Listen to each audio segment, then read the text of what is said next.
Il y a des défaites qui ne font pas simplement mal, elles parlent. Des défaites qui ne se contentent pas d'inscrire un score sur une feuille de match, mais qui laissent une empreinte, une fissure, une question suspendue dans l'air chaud d'un stade.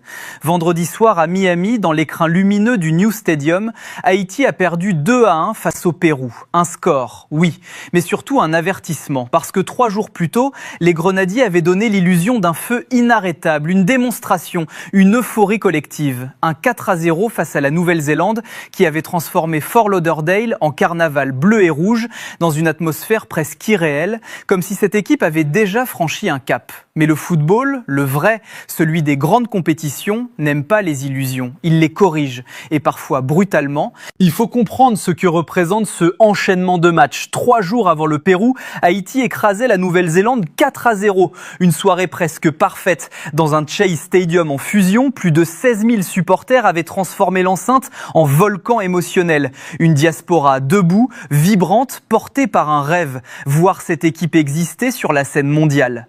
Ce soir-là, tout semblait fonctionner. Ruben Providence lançait les hostilités dès la 12e minute, servi par une passe lumineuse de Wilson Isidore. Lenny Joseph doublait la mise après la pause. Franck Pierrot s'offrait un but de la tête et Dukens Nazon, présent dans la dynamique offensive du groupe, symbolisait l'intensité de cette attaque haïtienne en pleine confiance. Un match maîtrisé, fluide, inspiré, presque trop beau pour être vrai. Et c'est souvent là que le football attend son contrepoids. Vendredi soir, face au Pérou, le décor change. Équipe nationale de Haïti entre sur le terrain avec une composition type, presque une répétition générale avant le grand rendez-vous mondial. Dans les cages, Johnny Placide, une défense à 4 avec Carlen Sarkus sur le côté droit, le duo Hans Delcroix, Ricardo Adé dans l'axe et Martin Expérience à gauche. Au milieu, un équilibre fragile mais ambitieux avec Danley Jean-Jacques, Jean Rickner Bellegarde et des profils capables de projection rapide. Devant, Isidore et Franck Pierrot. Un 11 cohérent, structuré, pensé pour presser, contrôler et frapper vite. En face, le Pérou. Une équipe sans qualification pour le mondial, mais avec une culture, une mémoire, une intelligence collective héritée des grandes heures sud-américaines. Un 4-3-3 discipliné, expérimenté, patient. Une équipe capable de souffrir, puis de punir. Le début du match appartient clairement aux Grenadiers. Pressing haut, bloc compact, intention claire. Haïti ne subit pas, Haïti impose. Jean Rickner Bellegarde circule entre les lignes comme un métronome moderne, trouve des espaces, crée des déséquilibres. Wilson Isidore, lui, est en mouvement permanent. Il décroche, il attaque la profondeur, il attire les défenseurs. Le plan est simple mais efficace, étouffer la relance péruvienne. Et ça fonctionne. Les Péruviens sont forcés de jouer long, de subir, de reculer. Haïti contrôle les zones, pas forcément la possession totale, mais l'essentiel, les espaces dangereux.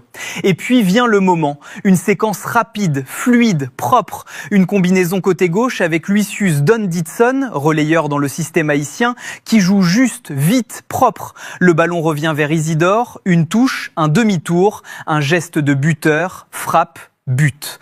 1-0 Haïti. Wilson Isidore vient d'ouvrir le score avec la froideur d'un attaquant en confiance totale. Et dans ce moment précis, tout semble logique. Haïti ne surprend pas, Haïti confirme. Après l'ouverture du score, le match entre dans une phase plus tactique. Le Pérou tente de réagir mais se heurte à un bloc haïtien compact. La défense tient, les distances sont bonnes, les lignes restent serrées. Ricardo Adé gagne ses duels, Delcroix impose sa présence, Arcus ferme son couloir. Haïti n'écrase pas le match, mais Haïti le maîtrise. Les transitions sont propres, les sorties de balles rapides et surtout un sentiment domine, le contrôle. À la pause, le 1-0 est logique, mérité, cohérent. Mais dans ce type de match, le danger ne vient jamais de ce qui est visible, il vient de ce qui change. Deuxième période, le Pérou ajuste, lentement, intelligemment. Et surtout, il introduit une pièce essentielle, Yoshimar Yotun, 35 ans, expérience internationale, vision, tempo. Dès son entrée à la 58e minute, le match change subtilement de rythme. Le ballon circule mieux côté péruvien, les côtés sont mieux exploités, les centres deviennent plus fréquents. Haïti commence à reculer légèrement, pas une chute, pas encore, mais une perte progressive d'intensité.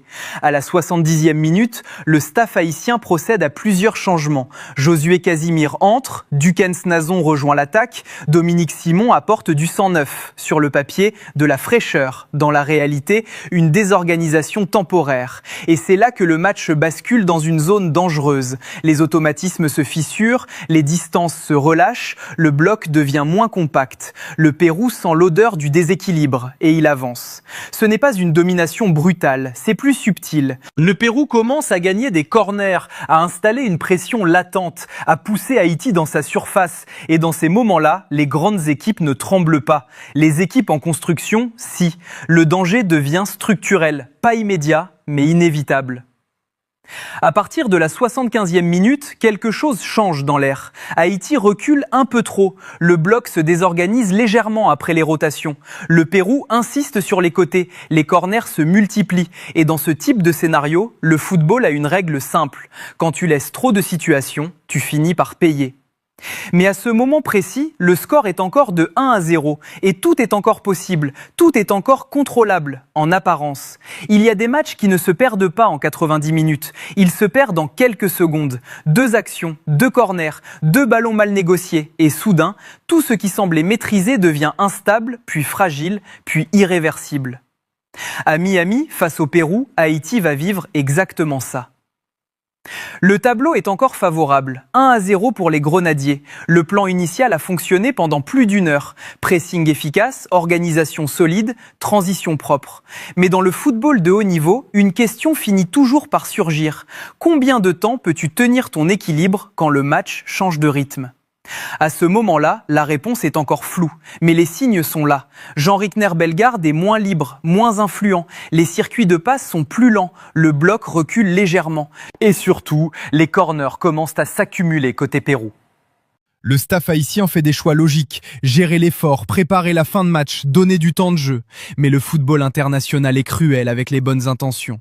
Dukens Nazon entre, Josué Casimir apporte de la fraîcheur, Dominique Simon renforce la rotation.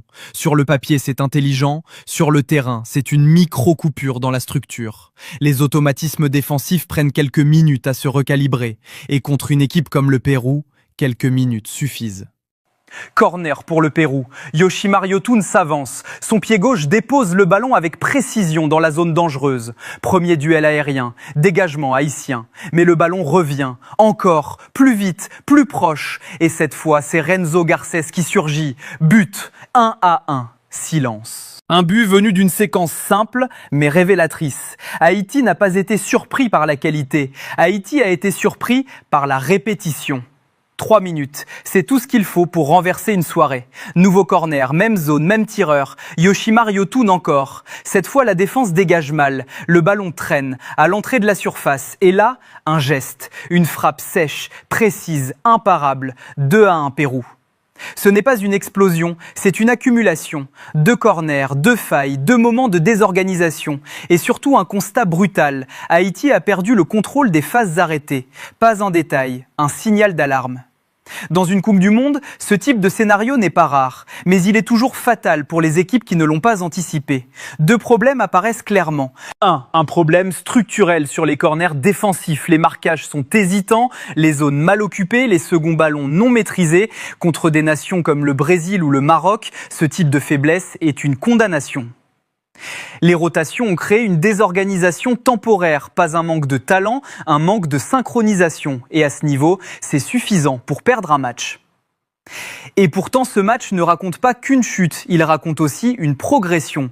Pendant 75 minutes, bloc solide, pressing efficace, organisation claire, un but construit, une vraie identité de jeu. Mais pendant 15 minutes, déséquilibre, perte de repères, faille sur phase arrêtée, renversement total. C'est ça la vérité de cette équipe, une équipe en construction, mais déjà dangereuse. Il serait injuste de résumer Haïti à ces 2 buts encaissés parce que plusieurs joueurs ont confirmé leur niveau. Wilson Isidore, encore une fois décisif, un but, du mouvement, une présence constante. Il est clairement dans une forme ascendante et dans ce type de tournoi, un attaquant en confiance change tout. Franck Pierrot aussi confirme son importance, son engagement, son impact aérien, son énergie émotionnelle. Ce n'est pas seulement un joueur offensif, c'est un symbole dans ce groupe. Il faut aussi être précis. Pendant plus d'une heure, la défense haïtienne a tenu. Ricardo Adé, solide dans les duels, Delcroix propre dans les interventions, Arcus discipliné. Ce n'est pas une défense fragile, c'est une défense qui a craqué dans un moment précis. Ce match enseigne une vérité simple. Ce n'est pas seulement l'adversaire qui te met en danger, c'est le temps. Le temps des rotations, le temps de la fatigue, le temps des coups de pied arrêtés, le temps des déséquilibres. Et face au Pérou, Haïti a perdu la bataille du temps. Le score final, 2-1 pour le Pérou, ne raconte qu'une partie de l'histoire. La vraie histoire, c'est celle d'une équipe à deux visages. Pendant 70 minutes, une équipe mondiale en devenir. Pendant 20 minutes, une équipe vulnérable aux détails. Et dans un mondial, les détails sont des juges impitoyables. Mais cette défaite n'est pas une condamnation, c'est une carte, une lecture, un avertissement et peut-être même une chance. Parce que les grandes équipes ne naissent pas dans les victoires parfaites, elles naissent dans les défaites qui obligent à évoluer. À moins de 3 semaines du coup d'envoi, Haïti sait exactement ce qu'elle doit corriger. Les phases arrêtées, la gestion des rotations, la maîtrise des fins de match et la dépendance au rythme de Bellegarde, rien d'insurmontable. Mais rien de négociable non plus. Le mondial approche. Et maintenant, plus que jamais, les Grenadiers savent que le niveau ne pardonne plus.